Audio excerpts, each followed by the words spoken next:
আসসালামু আলাইকুম, সবাইকে স্বাগতম। প্রিয় শিক্ষার্থী বন্ধুরা, আজকে আমি যে হিসাব বিজ্ঞান প্রথম পত্রের অষ্টম অধ্যায় সম্পর্কিত দৃশ্যমান ও অদৃশ্যমান সম্পদের হিসাব সংক্রান্ত যে অধ্যায়টি রয়েছে, ওই অধ্যায় হতে বরিশাল বোর্ড 2022 সালে যে সৃজনশীল প্রশ্নটি এসেছিল, ওই প্রশ্নটির সঠিক সমাধানের চেষ্টা করব। তো সমাধানের জন্য আলোচনায় আছি আমি মোহাম্মদ সিরাজুল ইসলাম। চলো শুরু করা যাক। এই যে লক্ষ্য করি প্রশ্নটি এখানে উপস্থাপন করেছি, অনেক বড় একটি উদ্দীপক। ভালো করে পড়ি অঙ্কটি কি বলেছে। 2019 সালের 1 জানুয়ারি তারিখে নবগঙ্গা ট্রেডার্স 3,90,000 টাকার একটি মেশিন কেনে 50,000 টাকা সংস্থাপন ব্যয় নির্বাহ করে। তাহলে 3,90,000 আর 50 দুইটা যোগ করে মোট সম্পত্তি, সেখান থেকে ভগ্নাবশেষ মূল্য বিয়োগ করে আমরা পাবো এই অবচয় যোগ্য মূল্য।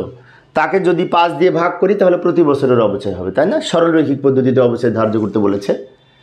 আচ্ছা, তো আমাদের এই মেশিনটি 2021 সালের এই 31 অক্টোবর মেশিনটি বিক্রি করা হয়।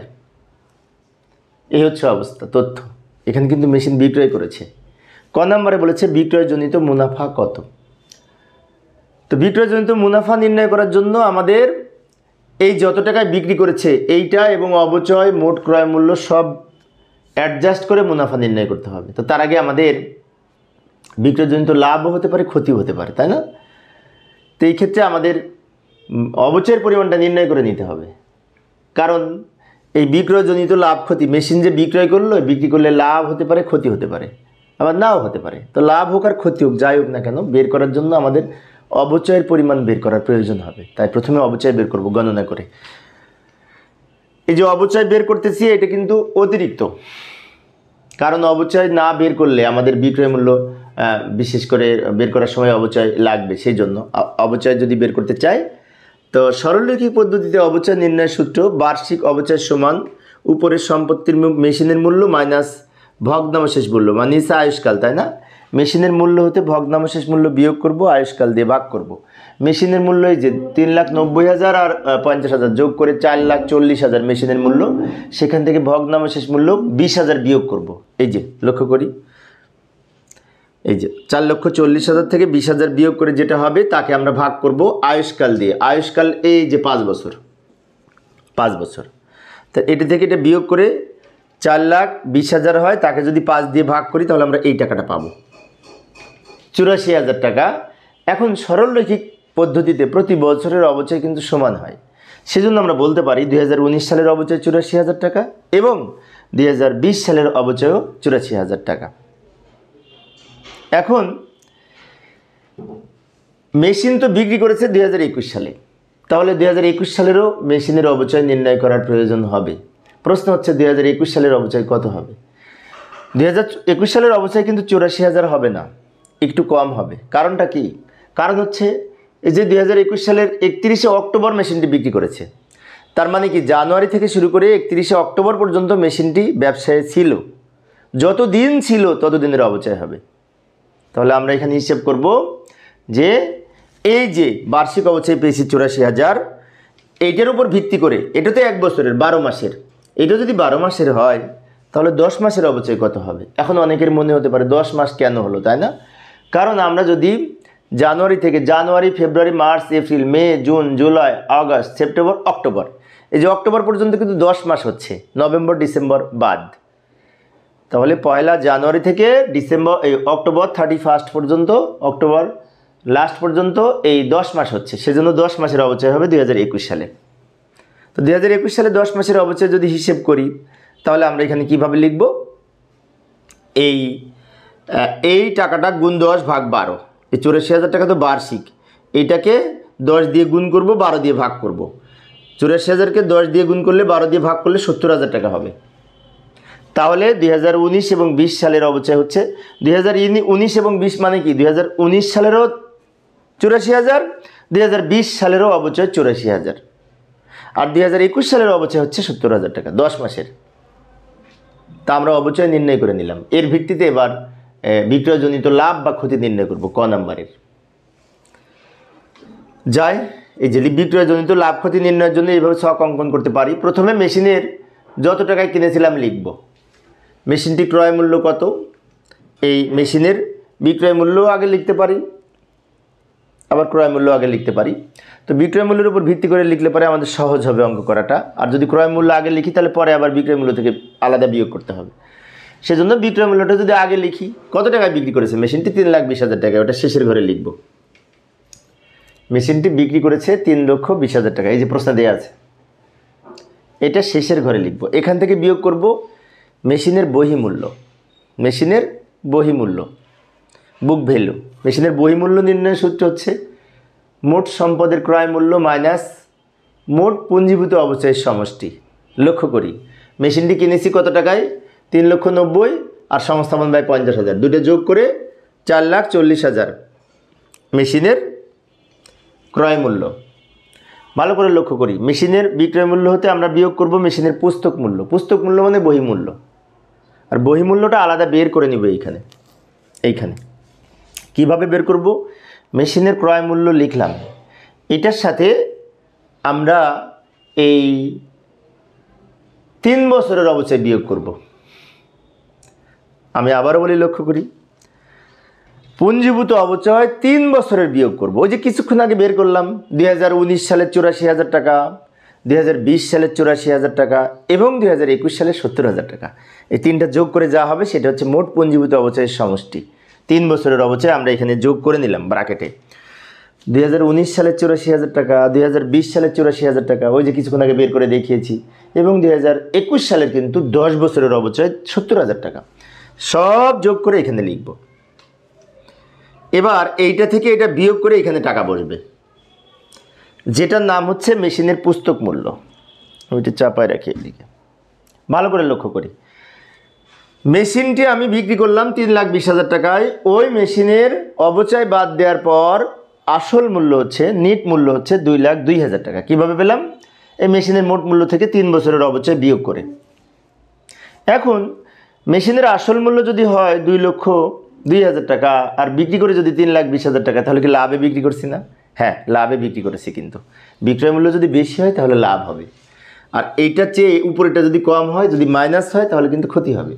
তো এখানে যেহেতু বিক্রয় মূল্য বেশি, সেজন্য এইটা থেকে এটা বিয়োগ করে এখানে প্লাস ফিগার হচ্ছে 1,18,000 টাকা, যেটিকে বলা হয় মেশিন বিক্রয়জনিত লাভ বা মেশিন বিক্রয়জনিত মুনাফা। এইভাবে আমরা মেশিনের বিক্রয়জনিত মুনাফা নির্ণয় করতে পারি। সূত্রটা আবারও বলছি, লক্ষ্য করি, মেশিনের বিক্রয় মূল্য হতে পুস্তক মূল্য বিয়োগ হবে।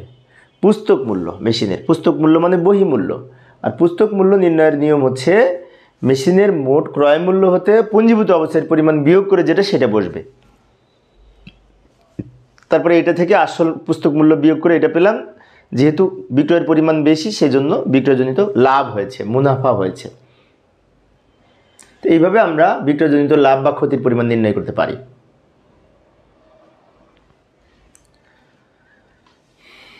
তো এবার আমরা এই খ নাম্বারের জাবেদা করব। খ নাম্বারের জাবেদা করতে বলেছিল। তো খ নাম্বারের জাবেদায় প্রথমে মেশিন কেনার জন্য জাবেদা করব। এই যে 3,90,000 টাকায় কিনেছে, সংস্থাপন ব্যয় 50,000 টাকা, দুইটা যোগ করে 4,40,000 টাকা নিয়ে জাবেদা করব। মেশিন হিসাব ডেবিট, এর ব্যাংক হিসাব ক্রেডিট, টাকা লিখব 4,40,000। বিষয়টা আবারও বলছি, একটু দ্রুত দেখালাম সময় সেভ করার জন্য, কারণ ক্লাসটি অনেক লম্বা হয়ে যাচ্ছে। লক্ষ্য করি, মেশিন কেনা হয়েছে, এর জন্য জাবেদা করব মেশিন হিসাব ডেবিট, ব্যাংক হিসাব ক্রেডিট। টাকা লিখব, এই মেশিনের ক্রয় মূল্য 3,90,000 আর ওই 50,000 টাকা সংস্থাপন ব্যয় যোগ করে 4,40,000 টাকা। এবার অবচয় লিখব। এখন 3 বছরের জাবেদা কিন্তু অনেক বড় জাবেদা হবে। 3 বছরের জাবেদা অনেকগুলি জাবেদা হবে। ভালো করে লক্ষ্য করি, প্রথমে 2019 সালে 3টা জাবেদা হবে, একটা মেশিন কেনার জন্য, আর অবচয়ের জন্য আরও 2টা জাবেদা। সে 2টা জাবেদা হবে এই ডিসেম্বর 31 তারিখ দিয়ে অবচয় হিসাব ডেবিট, পুঞ্জীভূত অবচয় হিসাব ক্রেডিট। অবচয়ের জাবেদা তো আমরা পারি, তাই না? আমার ক্লাস যারা নিয়মিত দেখো তারা অবশ্যই পারো, কারণ আজকের অঙ্কটি একটু জটিল, কিন্তু পূর্বে যে ক্লাসগুলি আমি আলোচনা করেছি, আজকে মনে করো 10 কি 12 নম্বর ক্লাস, পূর্বের 10টা ক্লাস যারা নিয়মিত দেখেছে তাদের জন্য অনেক সহজ হবে। সেজন্য আমি অনুরোধ করবো অন্যান্য ক্লাসগুলি ভালো মতো দেখার জন্য, সহজগুলি দেখার জন্য। আজকের ক্লাসটি একটু কঠিন হতে পারে, কারণ যেহেতু বিক্রয়জনিত মুনাফা আছে সেজন্য। ভালো করে লক্ষ্য করি, অবচয় খরচ ডেবিট, পুঞ্জীভূত অবচয় ক্রেডিট, অবচয় ধার্যের জাবেদা। টাকা কত লিখব? টাকা ওই যে 2019 সালে বের করেছিলাম 84,000 টাকা। এটা কিন্তু ক নাম্বারের আগে আমরা গণনা করে বের করেছিলাম, মনে আছে? হ্যাঁ, ওখানে বের করেছিলাম। আবার ডিসেম্বর 31 তারিখ দিয়ে এই অবচয়কে আয় বিবরণীতে শিফট করব, আয় বিবরণীতে স্থানান্তর করব। তার জন্য যাবে হবে আয় বিবরণী ডেবিট, অবচয় ক্রেডিট। টাকা হবে সেম টাকা, এটা তোমরা পারবে, সেজন্য দ্রুত বললাম। এখন 2019 সালের জাবেদা তো করলাম, এবার 2020 সালে আবার এই দুইটা জাবেদা করব, এই দুইটা জাবেদা। কারণ 2020 সালে মেশিন কেনেও নি, বিক্রিও করেন, কিন্তু অবচয় তো হবে, মেশিন যেহেতু আছে। তা এই দুইটা জাবেদা করব, অবচয় খরচ ডেবিট, পুঞ্জীভূত অবচয় ক্রেডিট 2020 সালের জন্য। তো যাই, প্রথম জাবেদাটা হবে 2020 সালে, 2020 ডিসেম্বর 31, অবচয় খরচ ডেবিট, পুঞ্জীভূত অবচয় ক্রেডিট ওই 84,000 টাকা হবে। কারণ 2019 সালের অবচয় 84,000 টাকা, 2020 সালের অবচয়ও 84,000 টাকা। এবার এই অবচয়কে আয় বিবরণীতে শিফট করব, স্থানান্তর করব। তার জন্য আয় বিবরণী ডেবিট আর অবচয় খরচ ক্রেডিট, টাকা হবে 84,000 টাকা। আয় বিবরণী ডেবিট, অবচয় ক্রেডিট, টাকা হবে 84,000 টাকা। কারণ এই টাকাটাই তো আয় বিবরণীতে স্থানান্তর করব, সেই জন্য এই জাবেদাটাই সেম টাকা হবে। এই হচ্ছে 2019 এবং 20 সালের জাবেদা। এইবার 2021 সালে কিন্তু মেশিন বিক্রয় করেছে, তাই 2021 সালে আমাদের আবার 3টা জাবেদা হবে। অবচয়ের জন্য 2টা, মেশিন বিক্রয়ের জন্য আরও একটা। ভালো করে লক্ষ্য করি। তো আমি একটা কাজ করি, এই যে আমরা ক নাম্বারে যে গণনা কার্য করেছিলাম, মেশিনের বিক্রয়জনিত মুনাফা 1,18,000 টাকা হয়েছিল, এটা বের করার জন্য ওই গণনা কার্যটা উপরে লিখে রাখলাম। এটা দেখে আমরা এখানে জাবেদা করতে সুবিধা হবে। যেমন এই অক্টোবর 31 তারিখে নগদান হিসাব ডেবিট, টাকা লিখব যত টাকায় মেশিনটা বিক্রয় করেছি। আমরা মেশিন বিক্রয়ের জাবেদা করব অক্টোবর 31 তারিখে, কারণ অক্টোবর 31 তারিখে মেশিন বিক্রি করেছে, সেই জন্য। এখন মেশিন বিক্রয়ের জাবেদাটা একটু ভালো করে বুঝি। মেশিন বিক্রি করা হলে মেশিন কমে যাবে, তো মেশিন ক্রেডিট হবে, আর নগদ টাকা আসবে। নগদ টাকা সম্পদ বৃদ্ধি পেলে ডেবিট, সেজন্য নগদান হিসাব ডেবিট। আরেকটি বিষয়, মেশিন বিক্রয় করার ফলে পুঞ্জীভূত অবচয় যে আমাদের 2,02,000 টাকা হলো, এই 2,02,000 টাকা পুঞ্জীভূত অবচয়ের পরিমাণ, না সরি 2,38,000 টাকা পুঞ্জীভূত অবচয়। এই যে 3 বছরের অবচয় যোগ করে 2,38,000 টাকা, এই পুঞ্জীভূত অবচয়টা কিন্তু বাতিল করতে হবে। কারণ পুঞ্জীভূত অবচয় মেশিনের জন্য সৃষ্টি করা হয়, মেশিনই যদি না থাকে তা পুঞ্জীভূত অবচয় আর থাকবে না। তা পুঞ্জীভূত অবচয় ক্রেডিট ব্যালেন্স বাতিল করলে ডেবিট করতে হবে, সেজন্য পুঞ্জীভূত অবচয় হিসাব ডেবিট হবে। কত টাকা লিখবো? এই 2,38,000 টাকা 3 বছরের অবচয় যোগ করে। এটা কিন্তু ক নাম্বারে আমি বুঝিয়েছিলাম। তাহলে মেশিন বিক্রয়ের জন্য জাবেদা হচ্ছে নগদান ডেবিট বা ব্যাংক ডেবিট দিতে পারতাম, এখানে ব্যাংক ডেবিট দিতে পারতাম, সমস্যা নেই, আবার নগদানও দেওয়া যাবে। যাই হোক, নগদান লিখেছি, নগদান ডেবিট আর পুঞ্জীভূত অবচয় হিসাব ডেবিট, কারণ পুঞ্জীভূত অবচয় বাতিল করার জন্য ডেবিট করতে হবে। যেহেতু পুঞ্জীভূত অবচয় ক্রেডিট ব্যালেন্স, ডেবিট করলে পুঞ্জীভূত অবচয় বাতিল হয়ে যাবে। এইবার মেশিনটা কিন্তু চলে যাচ্ছে, তাই মেশিন কমে গেলে মেশিন হিসাব ক্রেডিট। টাকা লিখবো মেশিনের ওই 4,40,000 টাকা। এইবার ডেবিট 2টা যোগ করে কিন্তু বড় হয় ক্রেডিটের তুলনায়, সেজন্য মেশিন বিক্রয়ের মুনাফা হিসাব ক্রেডিট করব বা লাভ হিসাব ক্রেডিট করব। টাকা হবে এই 1,18,000 টাকা। ভালো করে লক্ষ্য করি, মেশিনের বিক্রয়জনিত যদি মুনাফা হয়, তার জন্য জাবেদা হচ্ছে নগদান বা ব্যাংক হিসাব ডেবিট, পুঞ্জীভূত অবচয় ডেবিট, 2টা ডেবিট। আর মেশিন হিসাব ক্রেডিট, মেশিন বিক্রয়ের লাভ হিসাব ক্রেডিট। টাকা কিভাবে লিখব? নগদানে লিখব যত টাকা বিক্রি করেছি। পুঞ্জীভূত অবচয় লিখব 3 বছরের পুঞ্জীভূত অবচয় যোগ করে। মেশিন হিসাবে লিখব মেশিনের দাম যত টাকা। আর বিক্রয়ের জনিত যে লাভ হয়েছে, লাভটা লিখব ক্রেডিটে, কারণ লাভটা হচ্ছে মুনাফা বা আয় বৃদ্ধি পেলে ক্রেডিট হয়।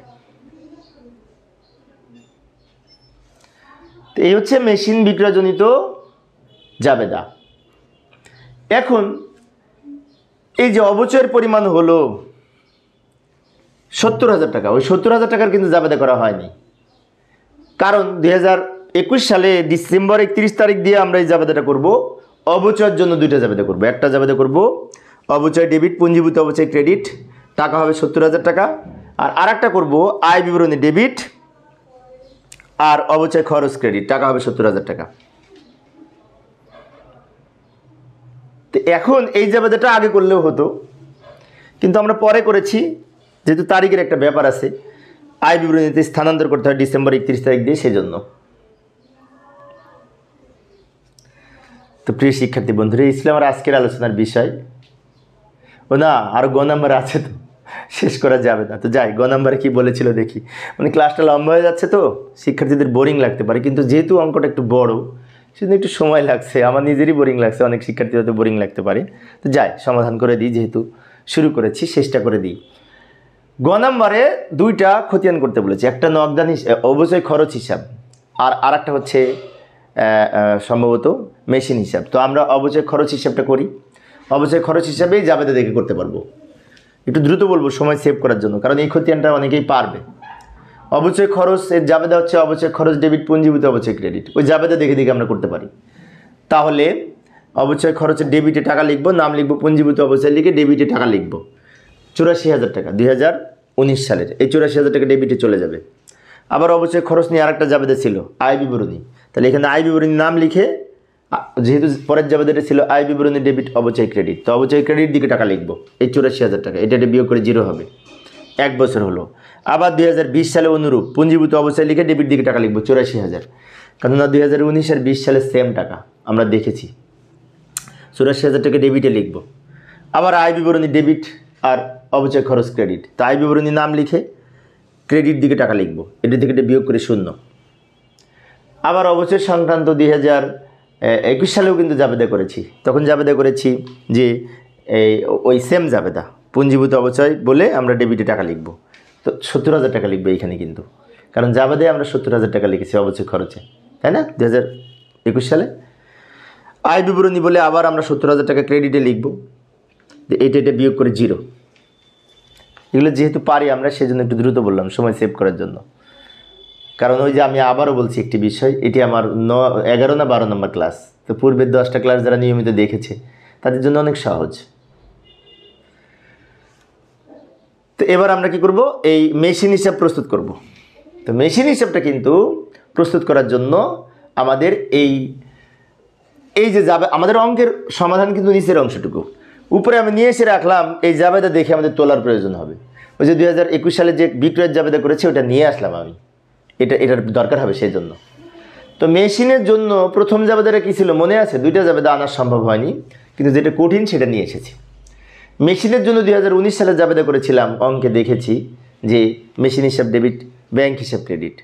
টাকা ছিল সম্ভবত এই 4,40,000 টাকা।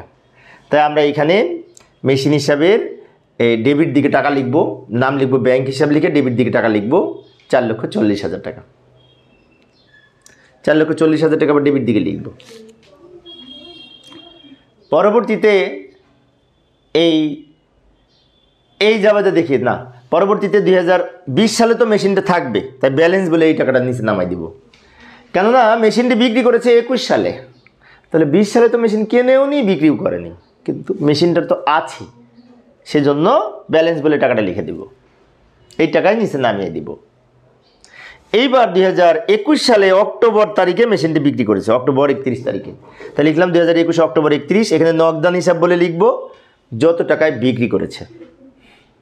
নগদান হিসাব বলে লিখব কত টাকায় বিক্রি করেছে, 3,20,000 টাকা, তাই না? 3,20,000 টাকায় বিক্রি করেছে। কিন্তু এখান থেকে আমাদের এই টাকা লিখব 2,02,000 টাকা। এখন অনেকের মনে হতে পারে যে মেশিন হিসাবের নগদান হিসাব বললে এখানে 2,02,000 টাকা কেন লিখলাম, তাই না? কারণটি হচ্ছে মেশিনের ওই যে এই জন্যই মূলত আমি এটা নিয়ে এসেছি, ওই যে ক নাম্বারে আমরা বের করেছিলাম না মেশিনের যে বহিমূল্য, সেই বহিমূল্যটা আমরা এখানে নগদান হিসাব বলে লিখব। আর পুঞ্জীভূত অবচয় বলে লিখব। এবার এটা থেকে এটা বিয়োগ করে এখানে লিখলাম পুঞ্জীভূত অবচয় হিসাব বলে লিখব। পুঞ্জীভূত অবচয়ের টাকাটা 2,38,000। তাহলে এই 2,38,000 থেকে 2,38,000 বিয়োগ করে এখানে লিখব। এটা অনেকের কাছে একটু কঠিন মনে হতে পারে, আমি আবারও বলছি কি কঠিন। নগদান হিসাবে ডেবিটে এখানে লিখলাম 3,20,000, কিন্তু এইখানে কেন নগদান হিসাব বলে আমরা 2,02,000 টাকা লিখলাম, তাই না? কারণ হচ্ছে এখান থেকে মুনাফাটা বাদ যাবে। 1,18,000 মুনাফা হয়েছিল না, ওটা বিয়োগ করে বাকি টাকাটা লিখতে হবে। এখন তোমাদের মনে হতে পারে তাহলে মুনাফাটা কোথায় লিখব? মুনাফার জন্য জাবেদা হচ্ছে নগদান হিসাব ডেবিট, মেশিন বিক্রয়ের মুনাফা হিসাব ক্রেডিট। তাহলে মুনাফার টাকাটা একবার নগদানে বসবে আর একবার মেশিন বিক্রয়ের মুনাফা যদি খতিয়ান করতাম সেখানে বসতো, এখানে বসবে না। অনেক শিক্ষার্থী এখানে কমন মিস্টেক করতে পারে, একটু খেয়াল রাখবো। তো প্রিয় শিক্ষার্থী বন্ধুরা, এই ছিল আমার আজকের আলোচনার বিষয়। ক্লাসটা একটু লম্বা হয়ে গেছে, উপায় নাই, কারণ অঙ্কটা অনেক বড় ছিল। তারপরে শেষের দিকে আমি একটু দ্রুত বলেছি সময় সেভ করার জন্য। তো আজকে এই পর্যন্ত। পরিশেষে সবাই ভালো থাকবে এবং সুস্থ থাকবে এই কামনায় খোদা হাফেজ।